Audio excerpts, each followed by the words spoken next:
Tonight feels like one of those nights where, if you really connect the dots around the Lakers, you start to sense something big shifting under the surface before it ever hits an official tweet. A young scorer we've already seen catch fire on this jersey, a name we cheered like a future staple of the rotation, is quietly becoming the piece every serious conversation circles back to when the front office maps out what comes next. This is Lakers News Fan Report. I'm here talking directly to you, one-on-one like always. And in this video, I'm going to walk you through why Dalton Knecht has moved from fun story to strategic access inside this roster, how we got to a point where people are whispering that he could be on his way out, what's real, what's just noise, and how all of this connects to the Lakers' plan to chase another banner instead of just surviving. Stick with me because by the time we're done, you'll understand why the idea of Dalton Knecht out of the Lakers sounds a lot less crazy to people inside the league than it did not so long ago. First, I want to remind you why this even hurts to talk about. When Dalton arrived in Los Angeles, he didn't tiptoe into the rotation. He stepped in like a guy who'd been waiting his whole life for this stage. Older than the typical rookie, polished, confident, he instantly gave this team something it was starving for: dependable perimeter scoring that looked fearless under the lights. He sprinted in transition, ran wide lanes, spotted up ready, punished defenders who dared to sink off the strong side. And for a stretch, those threes felt automatic. The box scores backed up the eye test: efficient shooting from deep, double-digit bursts off the bench, timely buckets that swung energy in our favor. It felt like the Lakers had found that rare thing contenders beg for: a plug-and-play shooter who doesn't blank next to stars. But this league doesn't let anyone live off a first impression. Scouting reports got thicker. Defenders closed out shorter and smarter, forced him into traffic, probed his handle, challenged his balance defensively. The easy catch-and-fire looks turned into tougher, more contested shots. His percentages cooled because of course they were never going to live at that first month insanity, and suddenly the coaching staff had a new checklist to grade him on. Can he hold his own on switches? Can he survive when targeted? Can he read off-ball actions? Can he add enough toughness on defense to justify his minutes when the jumper isn't saving possessions? That's not a Dalton-only exam. That's the standard for every young scorer trying to belong on a real team. The problem is that the public expectation never rescaled. So a normal adjustment phase started getting treated like a collapse, and every rotation tweak around him got framed as a signal. Now, zoom out to the version of the Lakers he's orbiting. This is not a let's see who we are roster anymore. With a heliocentric offensive star in place, with Austin Reeves as an on-ball secondary, with the front office preaching versatility and toughness, the formula is clear. Surround your engines with size, discipline, and defense, then let shooting and playmaking layer on top of that.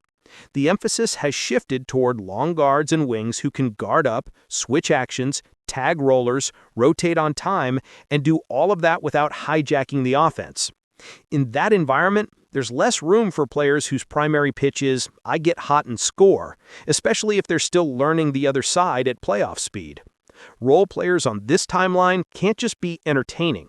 They have to be reliable tools in postseason matchups. And this is where the story stops being theory and starts being anchored in the one thing nobody can spin. The Lakers already tried to trade Dalton Knecht. When an opportunity appeared to bring in a long-term interior presence, his name went straight into the outgoing package. That wasn't some throwaway rumor. That was a real framework until a failed physical on the other side blew it up. You don't accidentally include a guy in that kind of deal. You don't put in a player you see as a foundational piece unless you're tearing it down, and that's not where this team is. You include the players you like but can live without if they get you closer to the version of your roster you believe can win 4 rounds. That single decision told us more about how the organization views Dalton than any press conference quote. Talented, respected, but not sacred. And once that line is crossed, it never fully uncrosses. Inside a front office boardroom, once a name has been greenlit in a major package, it stays in the discussable column. That doesn't mean they're shopping him 24/7. It means when the next real opportunity surfaces, a center they love, a two-way forward who fits everything they're preaching, Dalton is one of the first levers they look at again. And honestly, that's the clearest compliment and warning sign rolled into one. Compliment, because other teams see enough in him to want him back when they send real players. Warning sign, because it proves his spot here is determined by opportunity cost, not emotion. At the same time, if I stopped there, I'd be lying by omission, and that's not what I do with you. Dalton Knecht is not a failed experiment. Even after the league adjusted, the larger sample still shows a real NBA shooter. Defenses do not ignore him. They stay attached. They stunt. They rotate his way. And that gravitational respect matters. When he's on the floor and in rhythm, spacing improves. Lanes open up for drives. Second units feel less desperate. Over a long season, those factors help you survive schedule losses, injuries, back-to-backs. Add the contract element. Cost-controlled, no superstar baggage, no locker room issues. That profile is exactly why contenders like keeping him and why rebuilding teams bring his name up when they talk scenarios. And that's what makes this so delicate. He's right in that narrow band where you're too good and too clean on the cap sheet not to show up in trade talks, but not so essential to your playoff identity that you're untouchable. For the Lakers, he's become a strategic lever. If they hold him, he can still be a productive rotational shooter. His job then is clear. Make shots, compete defensively, stay within the structure, give the stars breathable lineups. If they move him, it should only be because including him unlocks something structurally bigger. A defensive anchor, a playoff-grade wing, a piece that closes real gaps. That's not slander, that's responsible use of an asset on a contending timeline. Look at how his skill set overlaps with the rest of this build. Offensively, he wants to score in actions, pin downs, flares, relocations, attacking tilted defenses. That's a strength, but on this roster, you already have primary usage accounted for. You aren't begging for another on-ball scorer, you're begging for players who accept complementary roles, hit open shots, and defend at a level that travels. Defensively, he's competing, but still in progress. In playoff basketball, smart teams drag you into actions until someone breaks. If Dalton doesn't close the gap between tries and trust, he turns into the circle on the scouting report. And teams in this window can't afford to carry more than one or two of those, if any. So when you hear serious analysts say he's a logical trade candidate, they're not making it up for fun. They're reading what we can all see. A young shooter whose talents may be leveraged more fully elsewhere and whose presence here is valuable but not decisive. A player the Lakers were already comfortable parting with once for a structural upgrade. A contract that slips nicely into the kind of packages contenders build when they're trying to jump a tier. Put that together with a front office that's clearly not content with good enough, and of course his name sits near the top of whiteboards when calls are made. But I'm going to slow the tempo here, because this is exactly where narratives get reckless. As we talk right now, Dalton Knecht is still a Laker. There is no official agreement sending him out. No one in the building has come out and declared him done. The coaching staff has continued to use him, continued to talk about his shooting, continued to view him as part of the mix. The rescinded trade didn't end in a public fracture. He came back, got on the floor, and did his job. From a value standpoint, there is a very real argument that given his shooting and his age, the smarter play may be to keep betting on his growth unless a clearly superior deal lands on the table. That's why I keep saying this situation is a mirror. How the Lakers handle Dalton will say a lot about whether they really understand this new era of contention. If they hold him and define his role tightly, second unit scoring, lineups tailored to protect him defensively, accountability baked in, and he answers by leveling up on that end, that's a sign of a functioning development pipeline. It proves they can resist the urge to flip every young player the moment his name trends. If they trade him, but only as the centerpiece in a package for a genuine high-impact defender or long-term fit, that's a sign of ruthless clarity, using a real asset to solve real problems, not chasing cosmetic upgrades. The only version that would concern me is the lazy one, moving him because the rumor cycle got too loud, or because a mid-level name became available and someone panicked. That's not what a serious front office does with a shooter of his profile in this CBA. Under these rules, mid-tier mistakes sting harder. You can't gum up your books with average fits and expect to wiggle out later. Every tradable young piece either has to help you win playoff games or has to be preserved so he can help you land somebody who does.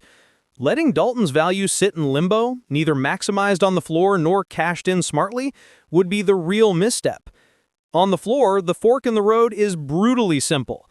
If he tightens his defense, better angles, stronger contests, cleaner rotations, less ball watching, and keeps his three-point shooting in that respectable to dangerous zone on meaningful volume, he becomes extremely hard to move without a clear overpay coming back. He turns into exactly what teams want next to high-usage stars, someone who stretches the floor and doesn't kill you on the other end. If he remains the guy who flashes hot shooting but gives opponents too much to attack, then his best function for a team with title ambitions is as the attractive piece you reluctantly include when a true difference maker is available. I also think it's fair to acknowledge the human part of this without letting it cloud everything. Fans clicked with Dalton fast because he played with personality in a jersey that demands it. He looked fearless, he embraced big moments, he felt like a bright spot in a turbulent stretch. To see his name continuously floated as the one to go creates an emotional whiplash. But being emotionally attached to every rising piece is a luxury this franchise burned through in other eras. When you're chasing banners, not relevance, some of the guys you like end up being the exact guys you have to trade. Not because they're bad, but because they're good enough to bring back something greater. There's one more layer I need to touch because it quietly shapes every choice the Lakers make from here on out: the financial and timeline pressure. Under the current CBA, mistakes with mid-tier contracts and young assets hurt more than ever. You can't just stack salaries and fix everything in 2 summers. Every dollar and every roster spot has to be tied to someone you trust in a playoff environment or someone you can move when the moment comes. Dalton's deal is exactly the kind that has to be maximized one way or another. Letting him drift as an in-between piece without consolidating his value on the court or via trade would be the real failure. That's why you see his name heat up as the team gets more aggressive about clarifying its identity. The front office knows it can't sit on too many maybe pieces. At the same time, keeping him is not some timid move if it's intentional.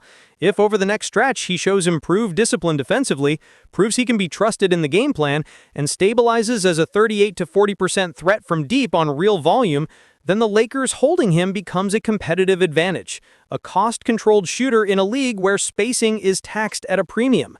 That would let the team allocate bigger resources to other areas while quietly having solved a rotation spot in-house.